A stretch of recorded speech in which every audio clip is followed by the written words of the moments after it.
are into the company's network. We are dealing with directories which do not imply sensitive information on documents. You may use the same password without changing it regularly. It depends, as Marianna said, about the segmentation of the level of security. And finally, it's a matter of a real need of the company to what to protect, to what is sensitive in the perspective of the companies. I know that technically it's very difficult to set up an effective technical management system of password. It's a matter of the IT, I think, or it's a matter of external outsourcers. But I do not think that it's completely not manageable. I do think that it's difficult, but it can be managed. Well, a good solution is a smart card system. Yeah, you just have one it's card, a token. one password for the card, and there you have all your passwords. Yeah. But this needs to be established. Absolutely, it's a matter of costs at the end, like any other. For example, a token with changing password for, like we use for the bank account. There is a token with a PIN associated to a password. So you have a login, a password, and a PIN generated by the token. This could be a solution. Even if you mirror the internet site? I was just wondering about my UBS account. My example has terrified you about the UBS mirroring. I was going to make 2 points. One of them, you mentioned that in your own company they were requiring, or at your current company, they're requiring 8 characters minimum.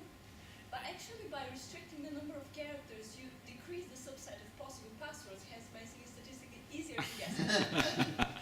It's the minimum that you restrict, not right, maximum. Yeah, but the user is free to choose any digit. Yeah. Then that gives you a lot more numbers. Let's consider that. Same thing with making exclamation marks mandatory, big, small letters mandatory. You just keep restricting the subset that people can use, make it easier to guess. And then the other point is by forcing people to change their password so often, makes it, because we're human, impossible to manage it all in our heads. So we start writing notes, start putting them in OneNote, which is SharePoint for our internal use in the team, start making it so much more riskier than just not changing it, but keep it to yourself in your mind. How do you address these questions? I answer to the first question. The first question, first of all, it's not a company policies. It's a provision of law, the minimum number of characters in choosing the password. And what I can say, that the Italian legislator within the data protection code has provided the rules that technically are based on an applicable solution.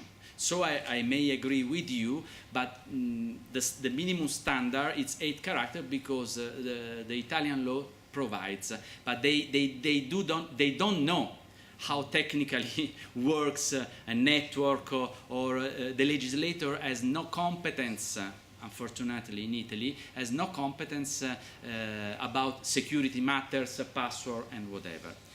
So I agree with you that the lower is the number of characters, the higher can be the security in certain ways. But I have mentioned this example as a provision of law which is mandatory and we have to comply with. I think that for the second questions, it's not a matter of forcing employees or person in charge to change password, because it may be done also technically.